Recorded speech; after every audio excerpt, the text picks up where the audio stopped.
بسم الله الرحمن الرحيم.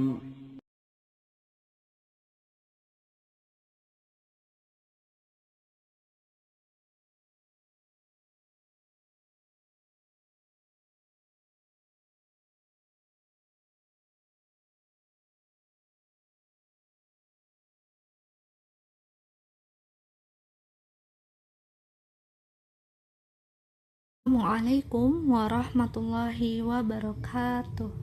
Bismillah, wassalatu wassalamu ala rasulillah, la hawla wa la quwata illa billah, amma ba'du. Ananda Solihah, kaifa halukunna? Bagaimana kabarnya hari ini? Semoga Ananda dalam keadaan yang sehat, dan semoga Ananda yang kurang enak badan, sedang tidak sehat, atau keluarganya di rumah yang kurang sehat, semoga Allah memberikan kesembuhan. Amin. Ananda, sebelum kita mulai belajar hari ini, mari kita membaca doa terlebih dahulu. Doa belajar. Allahumma inni as'aluka ilman nafi'an wa rizqan thayyiban wa amalan mutaqabbalan. Hari ini insyaallah kita akan lanjut di buku tematik 3 tema 2 menyayangi hewan dan tumbuhan, lanjut ke subtema 3 menyayangi tumbuhan.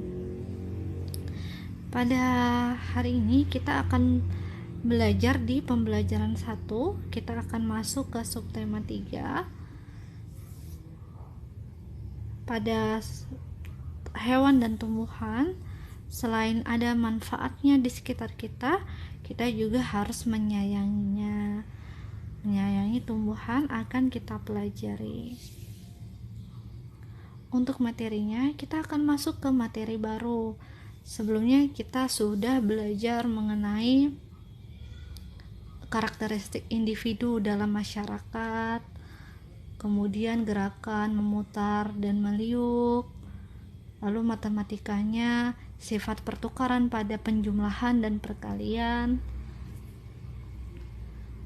Kemudian kita juga belajar mengenai cerita atau kisah yang kita sudah belajar dengan pertanyaan siapa, kemudian apa saja sudah kita pelajari. Kemudian kita juga belajar pada karakteristik individu itu ada sifat baik dan tidak baik.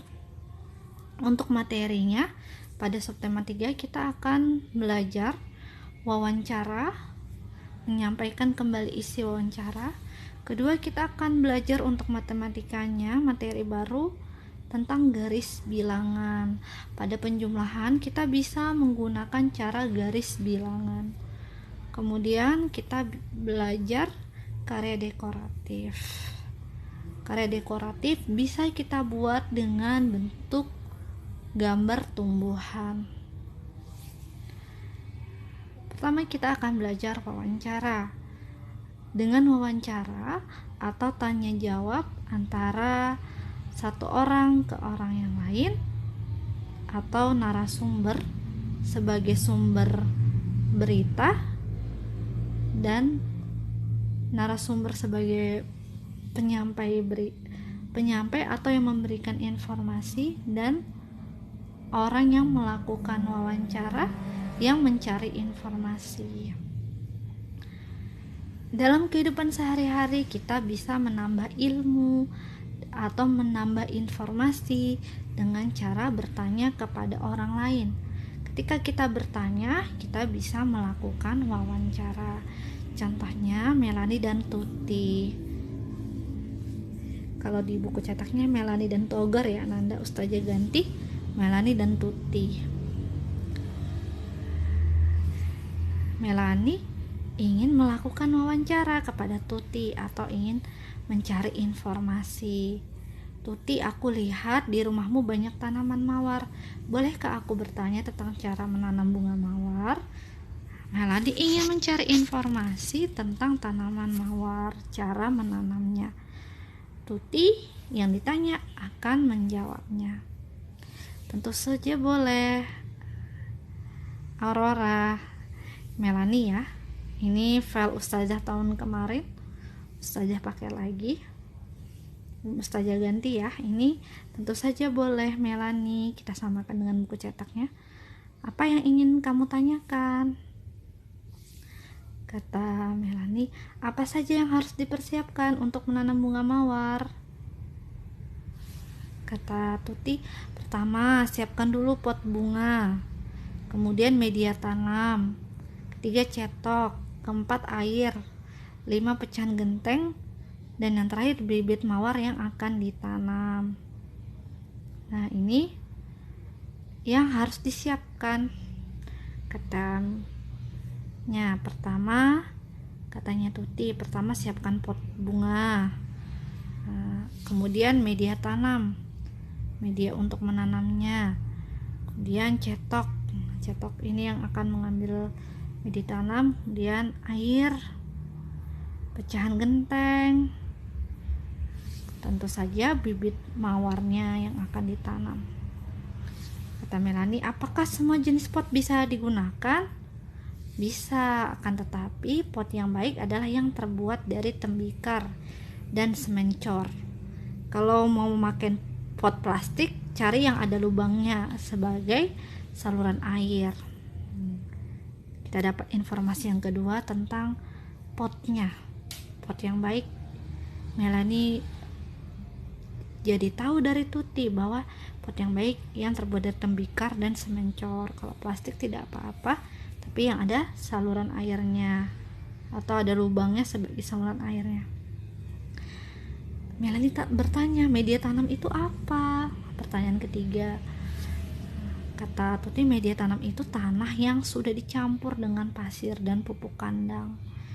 Tadi kita lihat kayak ada pasir-pasir. Nah, itu media tanam itu ternyata dari tanah yang sudah dicampur dengan pasir dan pupuk kandang. Perbandingannya 1:1 banding 1/4 banding 1/4. Jika semua bahan dan alat sudah siap, maka tatalah pecahan genteng pada dasar pot. Ini tujuannya agar air yang disiram dapat keluar melalui lubang dengan lancar. Jadi tanah tidak menggenang atau becek ya Ananda, dan akar tidak membusuk. Kalau sudah siap, tinggal disiapkan potnya, ada pecahan genteng di dalamnya supaya airnya bisa keluar, atau tadi pot plastik yang ada lubangnya, jadi airnya tidak menggenang atau becek. Lalu Melani bertanya lagi, berapa banyak?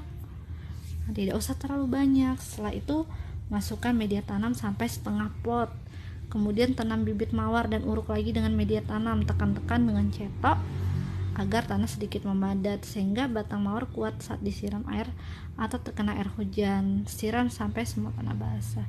Nah, jadi sebagian saja di potnya, lalu ditaruh bunga mawarnya, nanti tinggal disiram. Nah, padatkan juga media tanamnya tadi supaya memadat atau padat keras. Tuh. Lalu Melani bertanya lagi, bagaimana perawatannya? Letakkan pot pada tempat yang cukup terkena sinar matahari. Lakukan penyiraman, tapi jangan terlalu sering agar tanah tidak terlalu becek. Taruh yang terkena sinar matahari, disiram tapi jangan terlalu banyak. Nah, itu tadi adalah informasi dengan wawancara antara Melani dan Tuti. Kita lanjut ke menjumlahkan dengan garis bilangan. Ini adalah garis bilangan. Anda bisa lihat garis bilangan ini lurus, selalu ada panah di kanan dan di kiri sebagai tempat awal dan akhirnya ya Ananda. Kemudian ada garis-garis kecil atau nanti sebagai tempat menulis angkanya. Ini adalah namanya garis bilangan. Karena bilangan tentu ada angkanya. Nah, ini kalau membuat garis bilangan harus dimulai dari angka 0 ya Ananda. 0, 1, 2, 3, 4, 5, 6, 7, 8, 9, 10. Ditulis angkanya berurutan.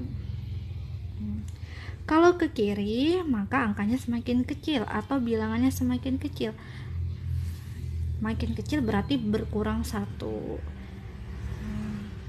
Tapi ini tergantung ya Ananda. Kalau bilangannya adalah lipatannya 2 misalnya, maka berkurangnya 2. Nah, kalau ke kanan berarti nilainya makin besar, maka bertambah 1 karena ini selisihnya 1 ya Ananda. Ada pertanyaan seperti ini. Pertumbuhan tanaman bunga matahari selama 1 bulan ternyata sebesar 3 satuan. 3 satuan dihitung dari 0, berhenti di angka 3. 0, 1, 2, 3. Berhentinya di angka 3 ya Ananda. 0, 1, 2, 3, berhentinya di 3. Yaitu dari titik X ini 0 menuju titik Y tempat terakhirnya 3. Jangan lupa kalau berhitungnya titiknya X itu 0 ya Ananda. Lalu ini 3 ya. Bentuk penjumlahannya berarti 0 ditambah 3, X-nya 0 ditambah 3Y-nya sama dengan 3. Ini Ustazah beri tanda kotak warna kuning, itu 3 ya Ananda. Lalu karena ini soal penjumlahan dengan garis bilangan, berarti ada soal penjumlahannya. Pada bulan pertama tanaman bunga matahari togar berada posisi 3 titik X tadi di sini. Setelah 2 bulan pertumbuhan tanaman bunga matahari togar bertambah 4 satuan. Karena ini bertambah atau penjumlahan, maka nanti yang menjadi X-nya itu adalah dari angka 3. Melanjutkan sebelumnya. Jadi ada X dan Y. X-nya yang berikutnya adalah di angka 3. Y-nya berarti ada di angka atau bertambah 4, bukan di angka 4 ya. Tapi bertambah 4 satuan. Maka 3 ke 4, 4 ke 5, ke 6, ke 7. 1, 2, 3, 4. Bertambah 4. Maka 3 tadi, karena kita memulai lagi penjumlahan, X-nya berarti ada di 3, Y-nya ada di 7. Maka ini bertambah 4 satuan. Benar ya Ananda, sudah 4 bertambah 4. Ini 4 ada kotak kuning. Maka kita jumlahkan karena ini soal penjumlahan. 3 ditambah 4 sama dengan 7. Inilah bentuk penjumlahan ketika menggunakan garis bilangan. Selanjutnya, coba kita latihan. Jika 3 ditambah 4, kita ulangi lagi ya Ananda. Ini soal yang tadi kita ulangi lagi. Berarti di sini X-nya dari 0, Y-nya 3. 3-nya dulu ya, kita hitung 3. Ditambah 4 berarti X-nya di mana? Ini kalau soalnya bukan soal cerita ya Ananda. Kalau yang tadi soal yang cerita, kalau ini bukan soal cerita. Ini langsung soal penjumlahan, tapi diminta dengan cara garis bilangan. Kita ulangi lagi ya. Ini soalnya berupa langsung angka, bukan dengan soal cerita. Kalau seperti ini misalnya, jika menjumlahkan dengan garis bilangan, maka kita siapkan dulu garis bilangannya.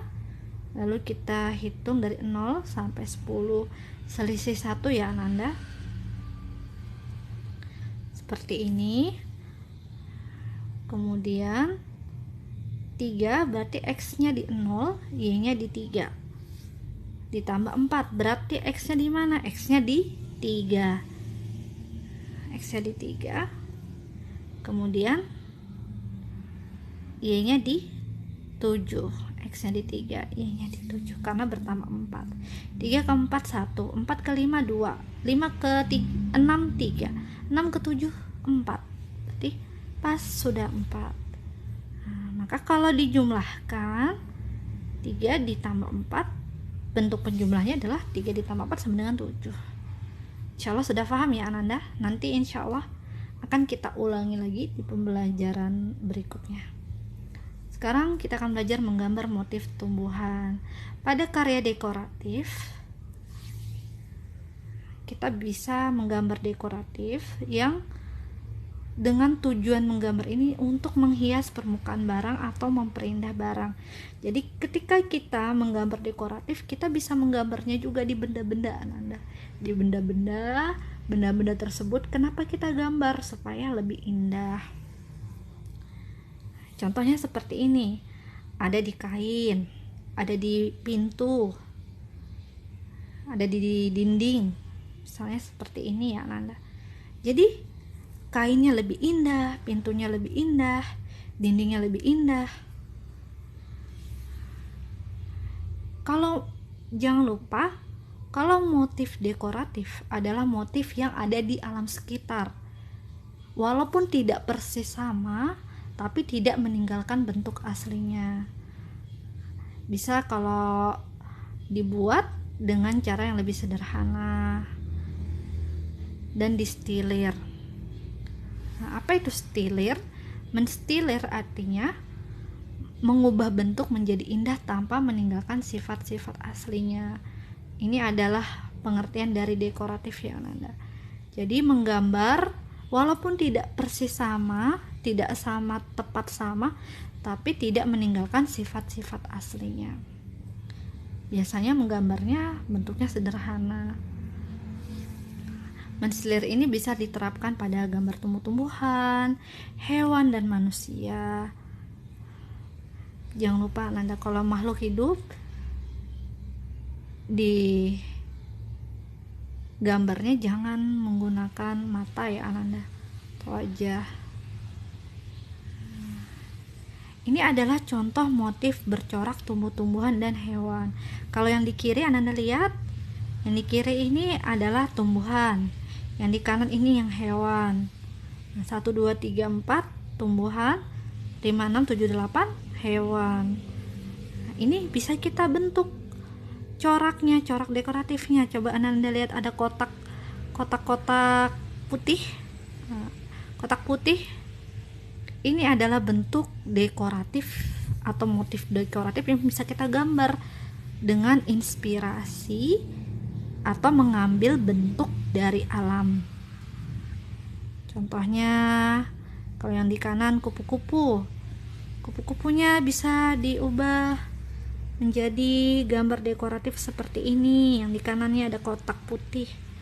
Nah, itu adalah inspirasi dari kupu-kupu atau dari makhluk-makhluk tumbuh-tumbuhan, hewan, dan manusia yang ada di sekitar. Lalu tadi Ustazah sampaikan bahwa ketika kita membuat motif dekoratif, kita gambar dari alam tersebut, bisa kita gambar pada benda-benda supaya benda-benda tersebut lebih indah. Contohnya ini kain batik. Wah, kain batiknya jadi lebih indah. Awalnya polos jadi bermotif. Kemudian perabotan, gambar bunga, ukiran kayu, gambar bunga juga, Masya Allah. Keramiknya juga jadi lebih indah, ada yang motif bunga, hiasan rumahnya bentuknya seperti bunga. Coba Ananda lihat, jadi lebih cantik benda-bendanya karena dihias dengan motif dekoratif. Sekarang ada tugasnya di halaman 112 menggambar. Sebelumnya Ustazah sudah infokan pada hari Senin untuk menyiapkan alat gambar, alat mewarnai, buku gambarnya disiapkan. Jadi tugas hari ini adalah menggambar di halaman 112. Gambar yang ini ya Ananda, semuanya yang gambar 3.3 ini digambar semuanya ya. Dari yang tumbuhan, termasuk yang hewannya juga digambar. Jangan lupa wajahnya ditutupi. Demikian sudah selesai pembelajaran hari ini. Terima kasih Ananda sudah mengikuti pembelajaran hari ini dengan baik. Sebelum Ustazah tutup, mari kita membaca doa kafaratul majelis. Subhanakallahumma wa bihamdika asyhadu alla ilaha illa anta astaghfiruka wa atubu ilaik. Demikian, terima kasih Ananda sudah mengikuti pembelajaran hari ini dengan baik. Selamat belajar, selamat beraktivitas. Assalamualaikum warahmatullahi wabarakatuh.